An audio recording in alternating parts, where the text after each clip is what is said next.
નડિયાદમાં ગ્રામ્ય અને સિટી બંને પુરવઠા વિભાગમાં રેશન કાર્ડ આધાર સાથે લિંક કરવા લોકો લાઇનમાં ઊભા રહેતા જોવા મળ્યા.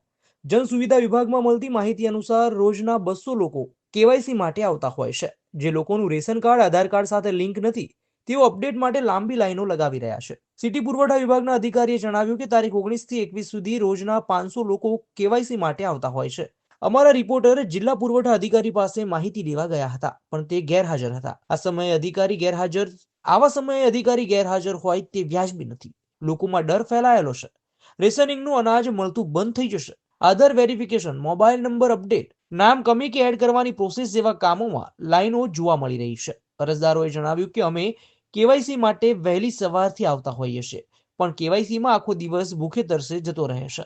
અલગ અલગ ગામથી લોકો પોતાની નોકરી, મજૂરી, ધંધો છોડીને કેવાયસી અપડેટ માટે આવતા હોય છે. ત્યારે દિવસ દરમિયાન કામ ન થાય ત્યારે નિરાશા જોવા મળે છે.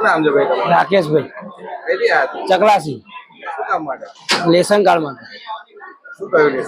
એ થઈ જશે એવું કીધું. ખાવાની રિસેસ પર શું કરાવવાનું? સવાર કેટલા વાગે આવે? 10 વાગે. 10 વાગ્યાના આયા જો નંબર નહીં ટોકન આલે? મેં ટોકન નહીં આલે કશું. એમને લાઈનમાં ઉભા રહ્યા. અને શું કહે છે કેવાયસી નું? શું કહે છે? કેવાયસી તો કરાયેલું છે, પણ પેલું નામ દાખલ કરવાનું. એટલે શું નામ એડ કરવાનું? હા, એડ કરવાનું રેશન કાર્ડ. હા, કાલે પંચાયત માંથી તમને કોઈ એવું કીધેલું કે નામ એડ નહીં કરાવ બંધ થઈ જશે એવું કઈ માહિતી મળી? ના, એ પહેલે કાર્ડ તો બંધ જ થઈ ગયેલું, પછી નવેસરથી સિક્કો મારવાનો છે.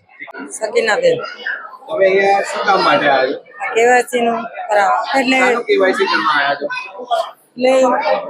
આધાર કાર્ડ અને રેશન કાર્ડ નું બેનું નંબર અલગ હતો. ઉત્તરસંડા થી કરાવવા આવ્યા. રેશન કાર્ડમાં શું પ્રોબ્લેમ છે? તમે નંબર અલગ છે એવું કહ્યું. રેશન કાર્ડ ને આધાર કાર્ડ નું એક કરાયો એવું કહ્યું. લિંક કરાયો. કેટલા વાગે આવ્યા? હમણાં જાય છે. કલાક 1.5 કલાક. લાઈન છે આજે કેવાયસી માટે. હા. તમારો નંબર ક્યારે આવશે તમને આઈડિયા ખરો? ના, તમે ક્યાંથી આવ્યા છો? ઉત્તરસંડા થી.